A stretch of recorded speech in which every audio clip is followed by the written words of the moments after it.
નમસ્કાર. ઋષિચિંતન ચેનલમાં સૌ સ્નેહીજન પરિજનોનું હાર્દિક સ્વાગત કરવામાં આવે છે. આજનો વિષય છે યુગ પરિવર્તનને અનુરૂપ આપણે સ્વયંને ઢાળીએ. આગામી દિવસોમાં યુગ પરિવર્તનની પુણ્ય વેળા કેટલા તીવ્ર વેગથી ઉગતી આવી રહી છે તેનો કોઈ પણ સૂક્ષ્મ બુદ્ધિવાળો પોતાની આંખોથી દીર્ઘ દ્રષ્ટિવાળો સહજ જ જોઈ શકે છે. પડદાની પાછળ મહાકાળ શું સામાન એકત્રિત કરી રહ્યા છે તેનો ઉલ્લેખ કરવો સમય પહેલાંની વાત ગણાશે. કદાચ લોકો તેના પર વિશ્વાસ પણ ન કરે, પરંતુ જેમને અમારા પર વિશ્વાસ હોય એમણે એટલું તો નોંધી લેવું જોઈએ કે આગામી દિવસોમાં ઘટનાક્રમ એટલી ઝડપથી ફરશે અને તેની પ્રતિક્રિયા એટલી અદ્ભુત હશે કે આજના વૈયક્તિક જીવનક્રમ અને સમાજનું સ્વરૂપ આગામી દિવસોમાં લથડીને ઊંધા મુખે પડી જશે.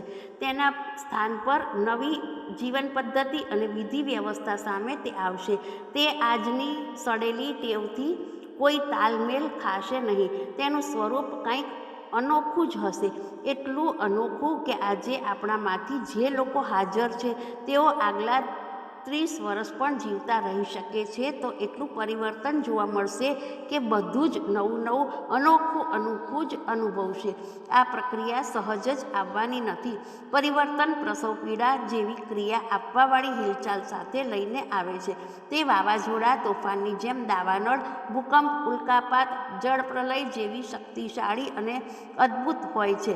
યુગ પરિવર્તનની કોઈ સરળ સ્વપ્ન નથી જે કોમળ શૈયા પર પડ્યા જોઈ શકાય. કોઈ દેવતા રાતોરાત ચૂપચાપ બદલીને રાખી જાય એવું પણ નથી થતું. ત્રેતાના અંત અને દ્વાપરના પ્રારંભમાં લંકાકાંડનો વિગ્રહ ઉત્પન્ન થયો હતો અને દ્વાપરના અંત તથા કળિયુગના આરંભમાં મહાભારતની રચના થઈ હતી. આગામી 30 વર્ષ એવા જ યુગ પરિવર્તનની સંધિવેળાના છે જેમાં એકથી એક વધીને રોમાંચકારી ઘટનાક્રમ ઘટશે અને મહાકાળનું દુર્ધર્ષ પ્રત્યાવર્તન પ્રત્યક્ષ જોવા મળશે. આ પરિવર્તનમાં થઈને ગુજરાતી દુનિયા આગામી 30 વર્ષ પછી ક્યાં જઈ પહોંચશે તેની કલ્પના કરી શકવી પણ દુર્બળ, રૂઢિગ્રસ્ત અને અપરિવર્તનવાદી લોકોને માટે મુશ્કેલ પડશે. પણ જે થવાનું છે એ અટળ છે, થઈને જ રહેશે. યુગ પલટવાનો અને બદલાવાનો છે. આ નિશ્ચિત તથ્ય છે કે આજની વૈયક્તિક જીવન પદ્ધતિ અને સમાજ પરિપાટી થોડાક જ દિવસોમાં એટલી બધી બદલાઈ જશે કે પરિવર્તનની પહેલાં અને પછીની તુલના કરવાવાળાઓને સ્તબ્ધ અવાક રહી જવું પડશે. જે યુગ પરિવર્તન અભિયાનનો શુભારંભ અત્યારે કરવામાં આવેલ છે એના બીજ થોડાક જ દિવસોમાં પત્ર, પુષ્પ અને ફળોથી લદાયેલા હશે. વડનું વૃક્ષ વધવામાં વાર લાગે છે, પરંતુ જ્યારે તે પ્રૌઢ થઈ જાય છે ત્યારે પોતાની દ્રઢતાને કારણે લાંબા સમય સુધી સુસ્થિર બની રહે છે.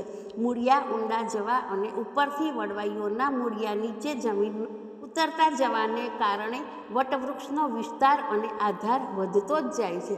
તરત ઉગવાના અને હપ્તામાં ફળવા ફૂલવાવાળા છોડવા એમ પણ ઓછું જીવે છે. વિશ્વ ઇતિહાસમાં પૃષ્ઠો બદલવામાં વાર લાગે તે સ્વાભાવિક છે. આ દ્રષ્ટિથી 30 વર્ષ કંઈ વધારે સમય નથી. અમે કેટલીય વાર કહી ચૂક્યા છીએ કે આવતા 30 વર્ષ પ્રસવ પીડા જેવા છે. તેમાં ઘણી ઉથલપાથલ થશે અને એવા સંઘર્ષ થશે જેમને પૌરાણિક સમુદ્ર મંથનની તુલના આપી શકાય છે. રાક્ષસો દોરડું પોતાની તરફ ખેંચતા હતા, દેવતા પોતાની તરફ. આ ખેંચતાણની પ્રતિક્રિયા અંતતઃ શુભ જ બની.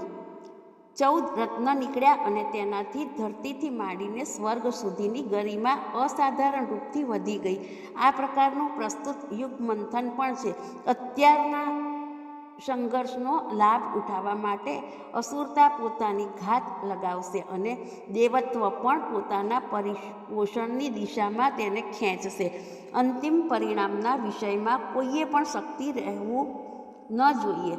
ભગવાને કાચબાનું રૂપ ધારણ કરીને મંદરાચળને ભૂમિમાં ગરકાવ થઈ જવાથી રોક્યો હતો. ભગવાન શંકરે વિષપાન કર્યું હતું. સૂર્ય અને વિષ્ણુએ મળીને રાહુ કેતુની દુર્ભિસંધિને નિષ્ફળ કરી હતી. આવા જ પ્રકરણ વર્તમાન યુગ સંઘર્ષમાં પ્રસ્તુત થશે. પ્રગતિ પતનની પરિસ્થિતિઓ રંગ બદલતી રહેશે, પરંતુ આ વિશાળ અભિયાન ઈશ્વરીય પ્રેરણા અને ઈચ્છાને અનુરૂપ ચાલી રહ્યું છે. તેમાં સ્ફુરણ અને માર્ગદર્શન સૂક્ષ્મ જગતના પ્રકાશ કેન્દ્રથી આવી રહ્યું છે. મહાકાળ તેનું સંચાલન એક સુવ્યવસ્થિત પ્રક્રિયાને અનુરૂપ કરી રહ્યા છે. એટલા માટે તે અસફળ થવાનું કોઈ કારણ નથી. ન એવી આશંકા છે કે તેની પ્રતિક્રિયા અસુરતાની દ્રષ્ટિમાં ઉલટી થઈ જશે. 10 અવતારોનું પ્રકરણ જ્યારે ખોલીએ છીએ તો એ જ પ્રતીત થાય છે કે જ્યારે દેવત્વ હારે છે ત્યારે તેની સહાયતા માટે કોઈ અનોખો પ્રકાશ ક્યાંકથી ઉગ્યો અને તેને અસંભવને સંભવના રૂપમાં પરિણિત કરી દીધો. આગામી દિવસોમાં પણ કંઈક આવો જ ચમત્કાર પ્રસ્તુત થાય તો તેમાં કંઈ પણ આશ્ચર્યની વાત સમજવી જોઈએ નહીં. વર્તમાન 30 વર્ષોમાં એક વિકટ સંઘર્ષની પ્રસવ પીડા સામે પ્રસ્તુત રહેશે. સેનાઓનું યુદ્ધ, તેમાં ગૌણ અને વિચારધારાઓથી ટકરાવ મુખ્ય હશે. હવે કિલ્લા પર કબજો કરવાની વાત મુખ્ય રહેશે નહીં. મહત્વપૂર્ણ એ હશે કે જનમાનસ પર કેવી વિચારધારા છવાયેલી રહે છે. પ્રાચીન કાળમાં સૈન્ય સંખ્યા અને શસ્ત્રબળ મુખ્ય હતું. રાજ્ય પરિવર્તન અને જન નિયંત્રણનો ફેસલો આ બે આધારો પર થતો હતો. હવે પરિસ્થિતિઓ બદલાઈ ગઈ છે. જ્યારે નવી જનશક્તિનો ઉદય થયો છે, લોકરુચિ અને લોકમાન્યતા જ હવે મુખ્ય શક્તિ બની ગઈ છે. આગળ આ સામર્થ્યમાં તેનાથી પણ વધારે અભિવૃદ્ધિ થશે, જ્યારે રાજતંત્ર, સમાજ વ્યવસ્થા અને વ્યક્તિની રીતિનીતિનું નિર્ધારણ એ આધાર પર થશે કે લોકમાનસની પ્રચંડ ધારા કઈ દિશા તરફ પ્રવાહિત થાય છે. એટલા માટે ભાવિ સંઘર્ષનું, ભાવિ મહાભારતનું રૂપ પ્રદેશો પર કબજો કરવો નહીં, વિચારધારાઓને દબાવવા અને ઉભારવાના રૂપમાં પરિલક્ષિત થશે. આ સંઘર્ષના મુખ્ય ઉપકરણ પ્રચાર સાધન હશે. જેની પાસે જેટલું સમર્થ પ્રચાર તંત્ર હશે તે એટલી જ સબળ સમર્થતા પ્રગટ કરશે. જર્મનીમાં હિટલરે આવી જ એક ઝલક પ્રસ્તુત કરી હતી. તેણે પોતાના દેશના સમસ્ત પ્રચાર તંત્રને પોતાને હસ્તક લઈને જનમાનસને એવી ચતુરતાથી ઘડ્યું અને ફેરવ્યું હતું કે જર્મન જાતિ વિશ્વને માટે એક સૌથી મોટી સમસ્યા બની ગઈ હતી. આ પ્રયોગ ભવિષ્યમાં એનાથી વધુ તીવ્ર ગતિ, પ્રચુર પરિમાણમાં પ્રસ્તુત થશે. યુગની પરિસ્થિતિને સમજનારા પ્રચાર સાધનોને હડપવા અને તેનો ઉપયોગ અસુરતા અથવા દિવ્યતાની અભિવૃદ્ધિ, પરિપુષ્ટિ માટે કરી રહ્યા છે. સિનેમા, રેડિયો, પ્રેસ, સાહિત્ય, પ્રવચન, પ્રદર્શન વગેરે અનેક માધ્યમ આ સંદર્ભમાં ઉદિત થઈ ચૂક્યા છે અને તેનાથી અનેક ગણા અધિક આગળ થવાના છે. આ ભાવિ મહાભારતની ચતુરંગીણી સેના હશે. લોકમાનસ પર કબજો કરવા માટે આ અસ્ત્ર શસ્ત્રનો પ્રયોગ કરવામાં આવે છે. આ સાધનોથી પ્રભાવિત વ્યક્તિ પોતાના સમીપવર્તી વાતાવરણના જનસમૂહને પ્રભાવિત કરવા માટે વ્યક્તિગત રૂપથી પુરુષાર્થ અને સંઘર્ષ કરશે. તે સમુદ્ર મંથન એટલું વ્યાપક થઈ જશે કે તેની ઝપટથી પ્રભાવિત થયા વિના સંસારની એક પણ વ્યક્તિ રહી શકશે નહીં. વિશ્વ ઇતિહાસ પર ઊંડાણથી જોતા તે નિષ્કર્ષ સહજ જ નીકળે છે કે ભૂતકાળમાં જ્યારે ક્યારેય પણ ભાવનાત્મક પરિવર્તનની પ્રક્રિયા ગતિશીલ થઈ છે ત્યારે તેનું સંચાલન ભારત ભૂમિથી જ થયું છે. અહીંની માટીમાં પોતાની આગવી વિશેષતા છે જે અનાદિકાળથી ચાલી આવી છે અને અનંતકાળ સુધી ચાલતી રહેશે. મહામાનવોનું વિચાર પદ્ધતિઓને લોકમાનસને પ્રભાવિત કરવાનું શ્રેય સદાથી આ ભૂમિને મળતું રહ્યું છે અને આગળ પણ તેવું જ થશે. જે વિશ્વવ્યાપી મહાન પરિવર્તનની વેળા અત્યારે સામે ઊભી છે તેનો ઉદ્ભવ અને સંચાલન પણ આ ભૂમિથી થવાનું છે. તે થઈ પણ રહ્યું છે. યુગ નિર્માણ યોજનાનો જ્ઞાન યજ્ઞ, વિચાર ક્રાંતિ અભિયાન, જેની સાથે બૌદ્ધિક, નૈતિક અને સામાજિક પરિવર્તનોની સુસંબદ્ધ શૃંખલા જોડાયેલી છે, તે ભારત ભૂમિથી ગતિશીલ થઈ રહી છે. કહેવું ન જોઈએ કે આગામી દિવસોમાં આ બીજ વિશાળ વટવૃક્ષનું રૂપ ધારણ કરશે.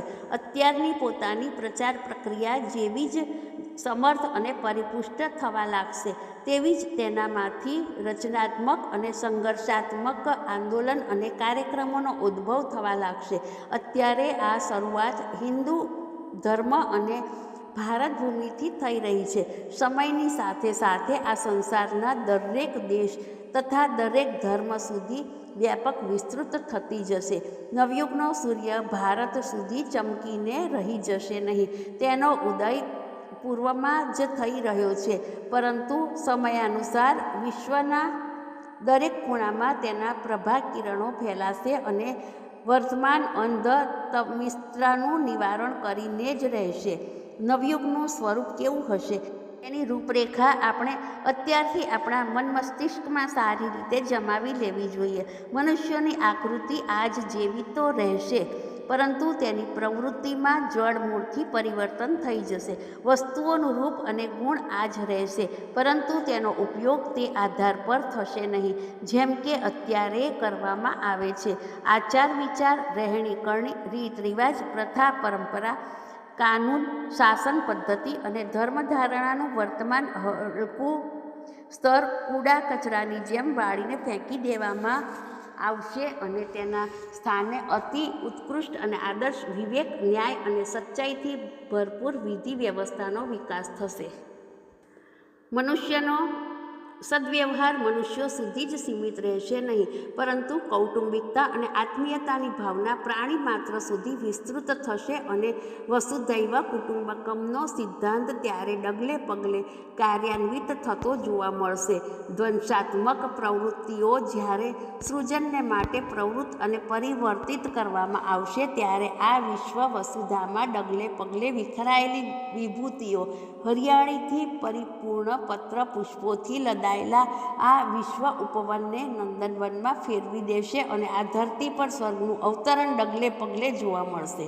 આપણામાંથી પ્રત્યેક પ્રબુદ્ધ અને વિચારશીલ વ્યક્તિએ પોતાના મન મગજને આ ભાવિ સંભાવનાઓને અનુકૂળ ઢાળવાની તૈયારીમાં અત્યારથી લાગી જવું જોઈએ, જેથી સમય આવતા તે પરિવર્તન મૂંઝવે નહીં. જે પહેલેથી અનુકૂળ થઈ જશે તેઓ તોફાની પ્રવાહની સાથે વહેવા ચાલવામાં સુવિધા અનુભવશે, પરંતુ જેઓએ પ્રતિરોધી અને પ્રતિગામી માન્યતાઓમાં પોતાને જકડાયેલ રાખ્યા તેને ભારે અડચણ, વ્યથા, પ્રતિકૂળતા અને વિપત્તિનો અનુભવ થશે. પરિવર્તનનો પ્રવાહ અટકશે નહીં. ઈશ્વરનો નિર્દેશ અને મહાકાળનું પ્રત્યાવર્તન રોકી શકવું તુચ્છ મનુષ્યના ગજા બહાર છે. એટલા માટે બુદ્ધિમત્તા તેમાં છે કે આપણે ઋતુ પરિવર્તનની સાથે વસ્ત્ર, રહેણી કરણી વગેરેની જેમ યુગ પરિવર્તનના અવસર પર પણ આપણા ચિંતન, કર્તૃત્વ અને અભ્યાસને પણ બદલી નાખીએ. સુવિધા, સરળતા તેમાં જ રહેશે. બદલતા યુગના મુખ્ય પરિવર્તન હશે: પહેલું, ધન પર સમાજનું સ્વામિત્વ, વ્યક્તિગત સંપત્તિનો અંત. બીજું, જાતિ અને લિંગના નામ પર રાખવામાં આવતી અસમાનતાનો અંત અને મનુષ્ય માત્રના સમાન નાગરિક અધિકારોની પરિસ્થાપના. ત્રીજું, વિશ્વ બંધુત્વની માન્યતા, પ્રત્યેક ક્રિયા પદ્ધતિમાં સહકારિતાનું, કૌટુંબિકતાની પ્રવૃત્તિનું પ્રાધાન્ય, વિશ્વ રાષ્ટ્રની સ્થાપના, સમસ્ત સંસારનું એક શાસન, એક ધર્મ, એક સંસ્કૃતિ, એક ભાષા, એક આચાર વગેરે ઐક્ય સૂત્રોનું સાર્વભૌમ પ્રચલન. ચોથું, વ્યક્તિવાદનો અંત, સમૂહવાદનો ઉદય, અધિકારની ઉપેક્ષા અને કર્તવ્યની નિષ્ઠા, તત્પરતા, ઉદારતા અને સજ્જનતાની માત્રાનુસાર માનવીય ગરિમાનું મૂલ્યાંકન. આ ચાર આધાર ભાવિ યુગ નિર્માણના મૂળભૂત આધાર, તથ્ય અને આદર્શ હશે. આ સિદ્ધાંતો પર વ્યક્તિના અધિકાર અને કર્તવ્ય નક્કી કરવામાં આવશે. પ્રથા, પરંપરા, કાનૂન અને આચરણ આ સિદ્ધાંત પર ઊભા કરવામાં આવશે. સમાજનું સ્વરૂપ, શાસનનું માળખું આ પ્રયોજનોની પૂર્તિ માટે બનાવવામાં આવશે. નવયુગ આ આધારોને મૂર્તિમાન કરવા માટે ઝડપથી દોડતો આવી રહ્યો છે. સમયની ગતિને ઓળખવી જ પૂરતી નથી, તેને અનુરૂપ ઢળવું પણ આવશ્યક છે. શક્ય હોય તો માનવમાં દેવત્વનો ઉદય કરી શકવા અને ધરતી પર સ્વર્ગનું સૃજન કરી શકવામાં સમર્થ આ દિવ્ય અવતરણનું સ્વાગત સત્કાર કરવા માટે આપણે અર્ધ્ય આરતી લઈને આગળ વધવાનું પણ સાહસ એકઠું કરવું જોઈએ. આગામી દિવસોમાં ઉત્પાદન, વિતરણ, શ્રમ, પૂંજી અને સંપત્તિ પર વ્યક્તિનું નહીં, સમાજનું સ્વામિત્વ રહેશે. વ્યક્તિ પોતાના શારીરિક માનસિક શ્રમનો એટલો જ લાભ મેળવી શકશે જેટલો સમાજની સ્થિતિને અનુરૂપ પ્રમાણમાં આધારે ઉચિત અને સંભવ છે. શેષ ક્ષમતાનો લાભ સમાજને મળશે. જેટલો જે પ્રકારે પણ કમાઈ શકે છે તે તેનો પૂરો લાભ પોતાને માટે ઈચ્છે તે કામમાં ખર્ચ કરે. આજની આ સ્વેચ્છાચારિતા આગામી દિવસોમાં રહેશે નહીં. જોકે રાષ્ટ્રના દરેક વ્યક્તિની એટલે સુધી કે બાળક, વૃદ્ધ, અપંગ વગેરેના નિર્વાહ, સ્વાસ્થ્ય, સંરક્ષણ અને પ્રગતિની જવાબદારી જ્યારે સમાજ ઉઠાવશે, લોકોપયોગી તે બધા કાર્યોમાં જે આજકાલ વ્યક્તિગત ઉદારતા, દાન દક્ષિણા પર નિર્ભર છે, જ્યારે સમાજના ખભા પર અનિવાર્ય આવશ્યકતાની જેમ ચાલી જશે, ત્યારે નિશ્ચિત રૂપથી શાસનનો ખર્ચ વધશે. તેની પૂર્તિ ત્યારે સંભવ છે જ્યારે વ્યક્તિની યોગ્યતાનો પૂરો લાભ સમાજને મળે અને ગુજરાત માટે તેને લગભગ એટલા જ સાધન મળે જેટલા કે પરિસ્થિતિને અનુરૂપ સમાનતાના સિદ્ધાંત પર સંભવ છે. આજે વિલાસિતા, સંગ્રહમાં, વ્યાજ, ભાડા ઉઘરાવા વગેરેમાં જે પૂંજી રોકાયેલી છે તે વ્યક્તિગત અધિકારમાંથી નીકળીને સમાજને મળી જશે ત્યારે નક્કી જ વધારે ઉપયોગી લોકમંગળના કાર્યોમાં તેને લગાવી શકાશે. સર્વસાધારણની સુવિધા, સુરક્ષા અને પ્રગતિ ધનના આ પ્રકારના સામાજિક નિયંત્રણથી સંભવ છે. આજે વ્યક્તિને ગમે તેટલું ગમે તે રીતથી કમાવા અને ખર્ચ કરવાની છૂટ છે. આ ઉચ્છૃંખલતાએ એક તરફ અમીરોને વિલાસી બનાવ્યા છે, બીજી તરફ ગરીબ અને બેકારોને ધન માટે જાત જાતના અપરાધ કરવા માટે ઉશ્કેર્યા છે. આગામી દિવસોમાં જ્યારે દરેકને માટે અનિવાર્ય રૂપથી શ્રમ કરવો આવશ્યક થઈ જાય તો કોઈ હરામખોર રહેશે નહીં, ન કોઈ બેકાર રહેશે, ન કોઈ વિલાસી હશે, ન કોઈ અહંકારી હશે. ઈર્ષ્યા, દ્વેષના કારણ પણ સમાપ્ત થઈ જશે અને ધનને માટે અપરાધ કરવાનો પણ કોઈ આધાર રહેશે નહીં. વેપાર વ્યવસાય કાં તો સહકારિતાના આધાર પર થશે અથવા સરકાર કરશે.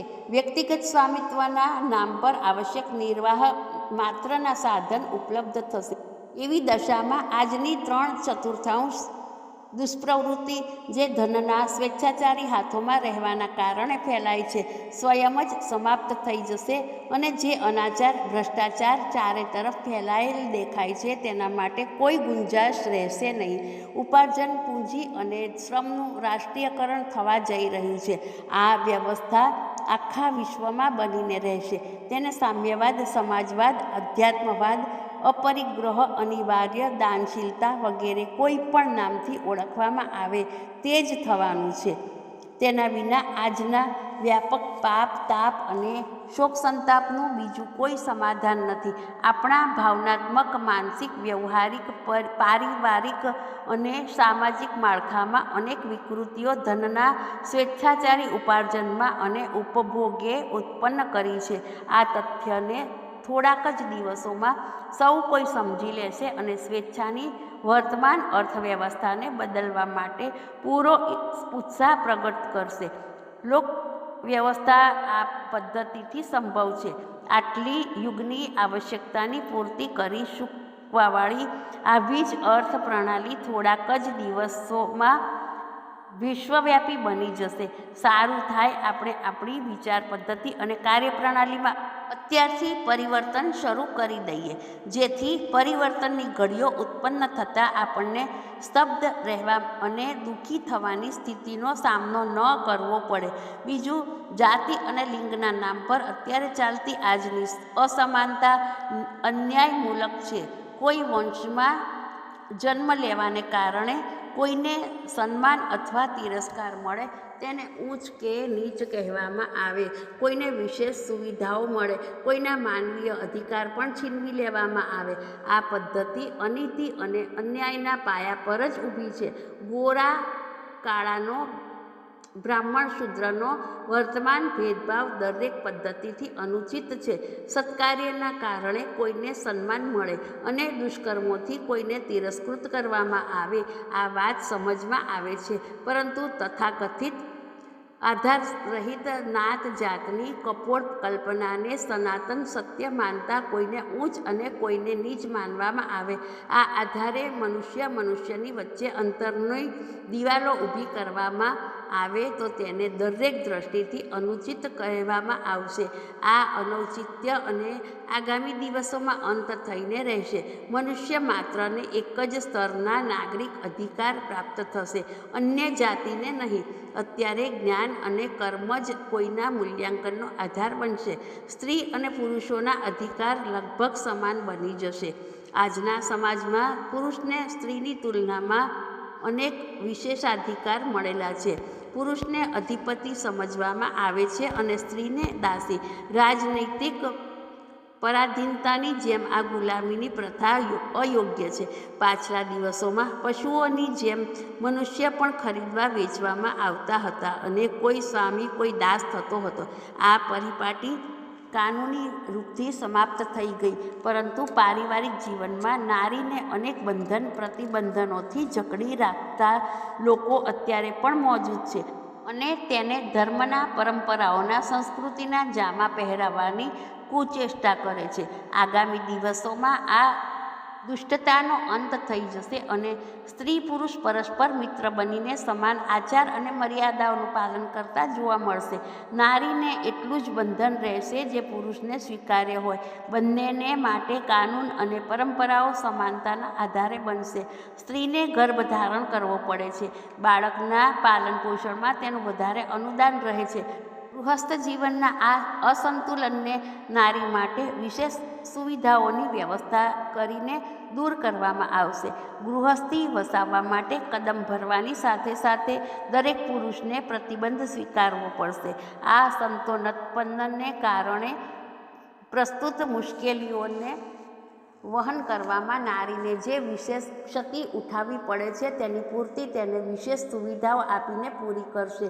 એ પ્રકારે આજે જે વિશેષ લાભ પુરુષને મળે છે તે આગામી દિવસોમાં ભવિષ્યમાં નારીના પક્ષમાં ચાલ્યા જશે. સારું તો એ છે કે આપણે નાત જાતના આધારે ઊભેલી અંતરની દિવાલોને ભોંય ભેગી કરીએ. સારું એ છે કે નારી પર વાત વાતમાં પ્રભુતા જમાવવા અને તેને ડગલે પગલે દબાવવા, સતાવવા, ડરાવવા અને તિરસ્કૃત કરવાની દુષ્ટતાને હજી છોડી દેવાનો સમય છે. સમાનતાના આદર્શો પર પરસ્પર એકબીજાના સાચા મિત્ર બનીને રહીએ. કન્યા અને પુત્રનું આજનું અંતર કાલે સમાપ્ત થવાનું છે. એટલા માટે યોગ્ય એ છે કે સમાનતાની માન્યતાઓ અત્યારથી મનમાં રાખવાનો આરંભ કરી દઈએ. ત્રીજું છે ભાષા, સંપ્રદાય, પ્રદેશ, રંગ વગેરેના આધાર પર જે ખેંચતાણ સર્વત્ર ચાલી રહી છે અને અપનાપન એક વર્ગ વિશેષના પ્રદેશ વિશેષ સાથે જોડવામાં આવે છે. ભવિષ્યમાં મનુષ્યને મનુષ્યથી અલગ કરવાવાળી સંકુચિતતા ભરેલી તુચ્છતા માનવામાં આવશે. સમસ્ત વિશ્વ એક રાષ્ટ્ર બનશે. ભૌગોલિક સુવિધાઓના આધારે દેશોની સીમા નક્કી કરવામાં આવશે. કોઈ દેશ અલગ રહેશે નહીં. વિશ્વ રાષ્ટ્રના પ્રાંત માત્ર બનીને તેઓ નવનિર્મિત પ્રાંત અથવા પ્રદેશ રહેશે. સેના કેવળ વિશ્વ રાષ્ટ્રની કેન્દ્રીય સરકાર જ રાખશે. સાહિત્ય અથવા રાજનીતિમાં ચર્ચાનો વિષય બની રહેલા અનેક વાદોની માફક સંપ્રદાયોને વ્યક્તિગત રુચિ અને સમાજનો વિષય માત્ર માનવામાં આવશે. ધર્મના આધાર પર જાતિઓ બનશે નહીં અને મનુષ્યની વચ્ચે દિવાલ ઊભી કરવાની ધૃષ્ટતા કોઈ ધર્મ કરી શકશે નહીં. ધર્મ ઈશ્વર અને અધ્યાત્મનો એક સાર્વભૌમ પરિભાષા અને માન્યતા હશે, જેની પાછળ કપોળ કલ્પનાઓ નહીં પરંતુ વિવેકશીલતા, સામાજિકતા, સજ્જનતા અને લોકમંગળના સમસ્ત ઉચ્ચ ઉત્કૃષ્ટ આદર્શ જોડાયેલ હશે. ત્યારે ધર્મના નામ પર કોઈ મહંત મઠાધીશ લોક શ્રદ્ધા અને ધનનું શોષણ કરી શકશે નહીં. ભાષા એક જ આખી દુનિયામાં રહેશે, કારણ કે પારસ્પરિક સંબંધોની અભિવૃદ્ધિ અને જ્ઞાનના આદાન પ્રદાન માટે ભાષાની એકતા એકદમ આવશ્યક છે. લોકોએ પોતપોતાની ભાષા, સંસ્કૃતિ, પોતપોતાની ધરતીનો મોહ છોડીને એક કેન્દ્ર પર આવવું પડશે. અસીમિત સ્થાનોના આધારે ઊભેલી અત્યારની આ બધી વિભેદ દિવાલો આગામી દિવસોમાં નાશ પામશે.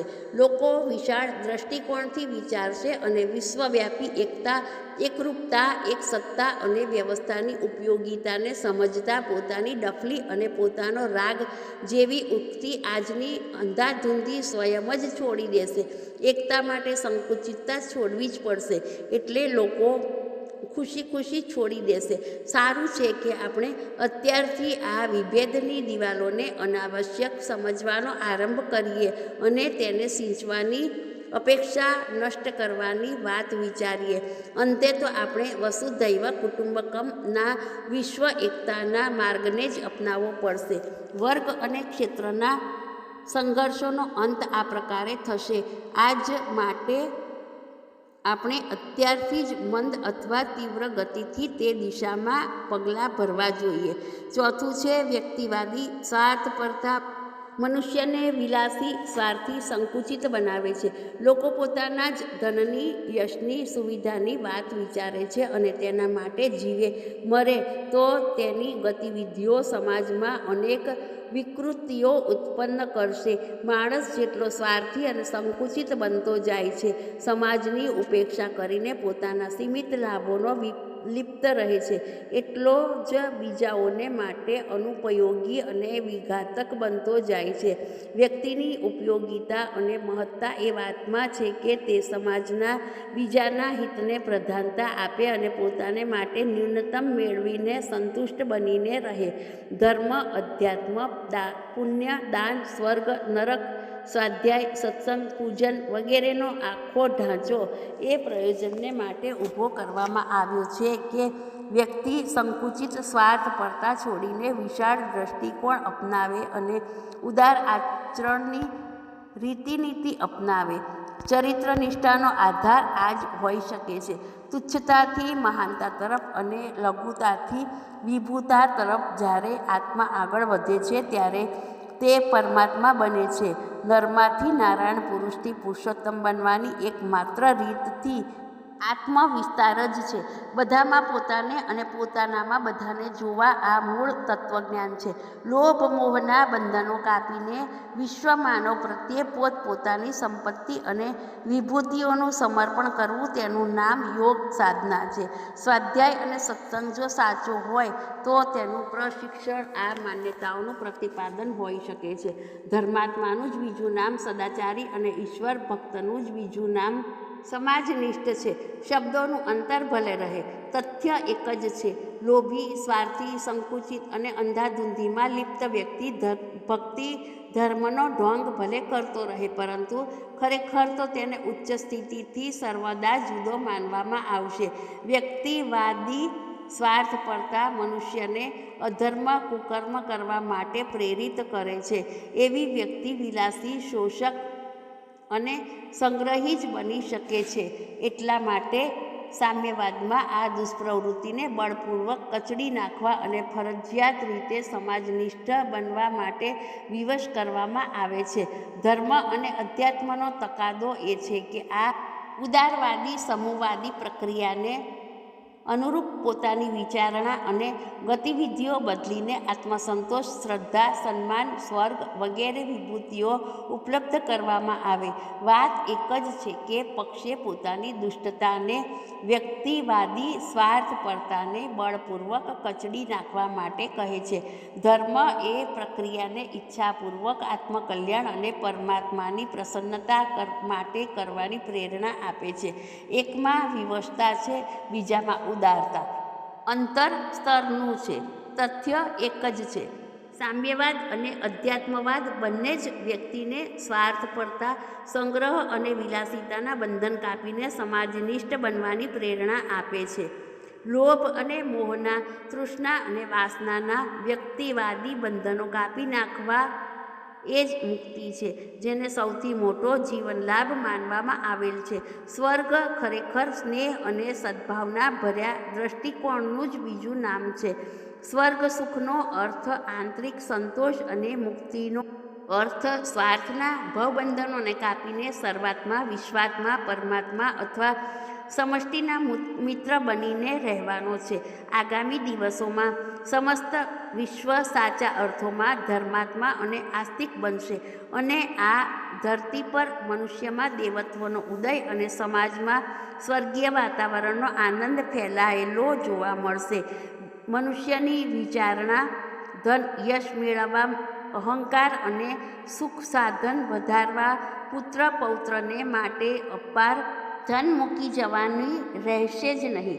દરેક વ્યક્તિ ઉદાર દ્રષ્ટિથી લોકમંગળને પોતાનું જીવન લક્ષ્ય સ્વીકાર કરશે અને પોતાની યોગ્યતા, ક્ષમતા અને વિભૂતિઓને નિયોજિત કરવામાં પોતાના અસ્તિત્વની સાર્થકતા અનુભવ કરશે. આગામી સમય આવી જ ઉદાર માન્યતાઓ જનમાનસમાં ભરવા માટે ઝડપથી આવી રહ્યો છે. ત્યારે સ્વાર્થી, લોભી અને મોહગ્રસ્ત વ્યક્તિને ધૃણિત અને દુષ્ટ સમજવામાં આવશે અને તેને ડગલે પગલે તિરસ્કૃત અને બહિષ્કૃત કરવામાં આવશે.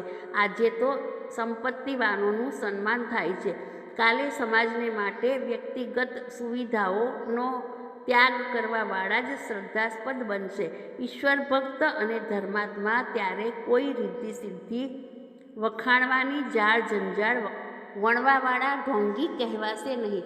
પૂજા પાઠથી નહીં, વ્યક્તિની ગરિમા ધર્માચરણ તથા તેના આદર્શવાદી સદ્ભાવ સંપન્ન જીવનક્રમથી જ આંકવામાં આવશે. આ એક તથ્ય છે કે વ્યક્તિવાદી સ્વાર્થપરતા સમાજની પ્રગતિ અને સુરક્ષા માટે ભયંકર અભિશાપ છે. મનુષ્યની આ મનોવૃત્તિને બદલવી પડશે, નહીં તો સર્વત્ર અપરાધ, અનાચાર જ વધતા જોવા મળશે. સારું છે કે આપણે આપણી વિચારવાની રીત અને ઉપયોગનો સમય રહેતા બદલી લઈએ.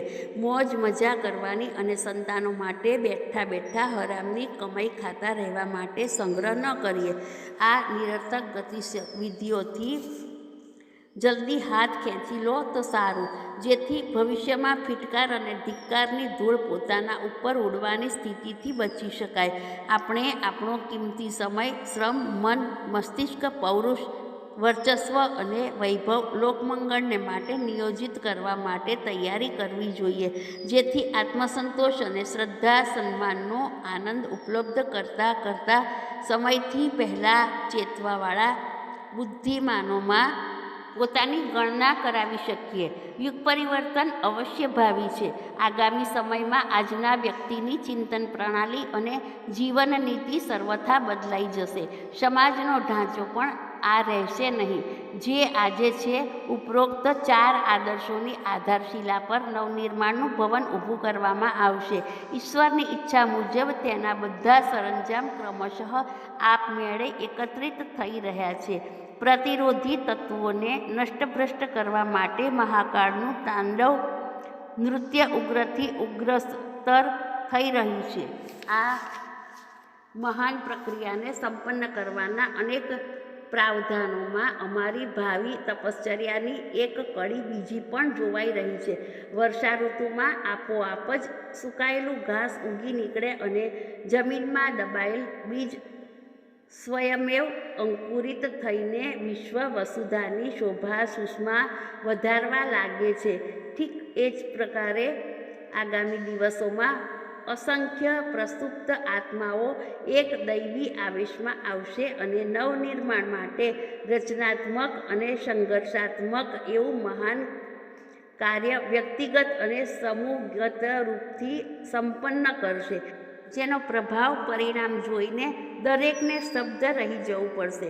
યુગ નિર્માણ આંદોલનનું કાર્ય અથવા લેબલ આ પુણ્ય પ્રયોજનોથી સંબદ્ધ ભલે ન હોય, તેઓ સ્વયં આ અભિયાનના કાર્યક્ષેત્રથી પ્રત્યક્ષતઃ ભલે પરિચિત ન હોય, પરંતુ નિશ્ચિત રૂપથી તેની પ્રેરણાનો સ્ત્રોત એ જ રહેશે, જેના પ્રકાશથી આપણે બધા પ્રસ્તુત અતિ મહત્વપૂર્ણ ક્રિયાકલાપ સંપન્ન કરવામાં સંલગ્ન છીએ.